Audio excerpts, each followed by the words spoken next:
Welcome to this explainer. Today, we're going to completely shift how you think about global crime. I want you to forget that typical street-level view of flashing sirens and chaotic late-night arrests. Instead, we're zooming way out to look at the jaw-dropping economic scale of modern drug cartels.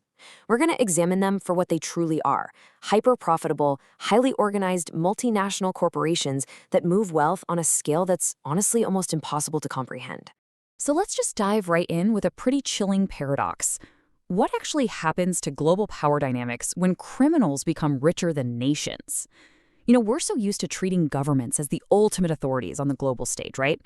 We just assume they hold the deepest pockets and the most resources. But what if that baseline assumption is entirely wrong? What if the underground economy has grown so massive and so incredibly lucrative that it completely flips the script on who actually holds the leverage? To really understand that leverage, we have to look at the raw numbers, and they are staggering. The UN estimates that the global drug trade generates between $400 and $600 billion every single year. And this isn't just loose cash sitting around in a duffel bag somewhere. To put this absurdity into perspective, Pablo Escobar's syndicate famously spent $2,500 a month just on rubber bands to wrap their stacks of physical cash. I mean, we are talking about an unending, rapid river of capital funding luxury mansions, fleets of private jets, and totally secure compounds. It's a balance sheet that routinely outpaces the revenue growth of some of the world's most successful, legitimate tech companies. Section 1. The Ultimate Criminal Empire.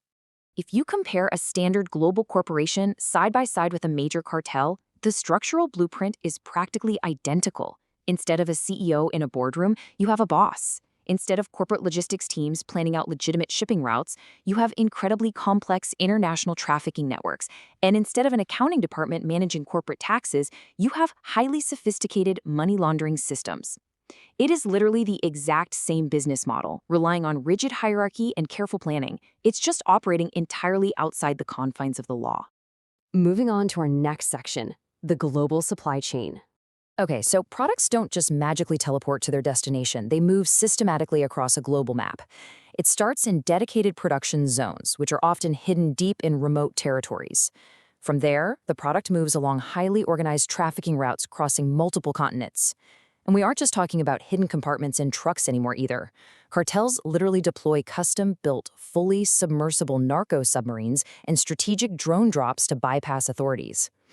Once they penetrate secure border crossings using a mix of stealth engineering and, strategic corruption, the product is pushed directly into major city distribution networks. It's a terrifyingly efficient, well-oiled supply chain.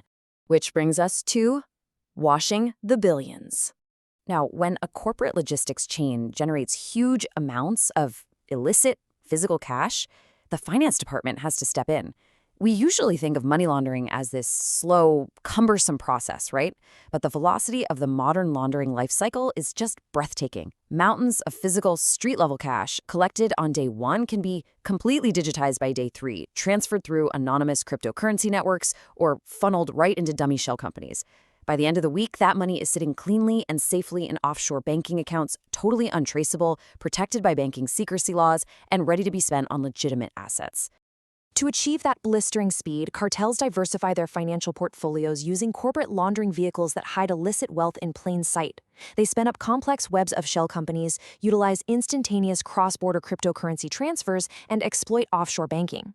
And this isn't just theory, guys. Major recognizable global banks have actually been fined billions of dollars for systematically failing to stop cartel money from flowing right through their formal financial systems. It's an absolute masterclass in obfuscation designed to completely outsmart global regulators. Next up, buying power and fear. Cartels don't just operate in the shadows anymore. They use their vast wealth to execute what we can really only call hostile takeovers of public institutions. Imagine your local city council or regional police force just being bought out overnight. If you have seemingly infinite resources, you can buy silence, you can buy cooperation, and when you can't buy it, you use violence and fear to enforce it. It's a potent, highly calculated, dual-pronged strategy for absolute control. This influence is often summarized by the infamous cartel ultimatum: plomo or plata, lead or silver, take the bribe or take a bullet. Cartels actively corrupt politicians to ensure favorable policies and execute high-level bribery exchanges during hidden meetings with judges. But beyond the bribes, they fund their own massive, highly trained paramilitary security convoys. They own actual armored, military-grade vehicles and heavy artillery, allowing them to control entire territories and operate as a shadow government that dictates the very rules of daily life. All of this creates a heavily militarized arms race. While state law enforcement utilizes tactical planning rooms, high-tech tracking drones, advanced surveillance, and coordinated special forces, they're met by cartel enforcement branches operating with equal and sometimes even superior firepower. Masked gunmen patrol in armored vehicles with absolute impunity, turning vibrant neighborhoods into abandoned streets through sheer intimidation. It's a literal war zone.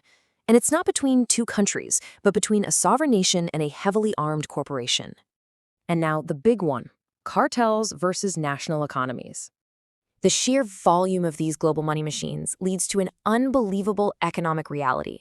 The wealth of top-tier cartels literally rivals that of entire economies. The UN estimates that global illicit proceeds top anywhere from 2 to 5% of total global GDP. Think about that for a second. We aren't just talking about a regional crime problem anymore. We're talking about a major macroeconomic phenomenon that actively disrupts and shapes global markets. When you compare estimated cartel revenues directly against the GDPs of actual recognized sovereign nations, the reality is just staggering. Some top-tier syndicates pull in annual revenues that easily eclipse the GDPs of small, sovereign nations like Belize or Iceland. They possess the exact same financial footprint as a country, but with zero regulatory oversight and a massive private army to back up their financial interests. It is a profound, fundamental imbalance of power on the world stage. So, as we wrap up this explainer, I want to leave you with a final, pretty provocative thought. When crime becomes industry, power changes hands. Seriously, if a cartel holds more liquid capital than the government actively fighting it, who's really in charge? Who truly dictates the future of those territories, the economy, and the laws? It challenges absolutely everything we know about global authority. Thank you so much for joining me for this explainer. I really hope this deep dive has completely changed your perspective on the economics of the criminal underworld. Keep questioning the structures around you, and I will see you in the next one.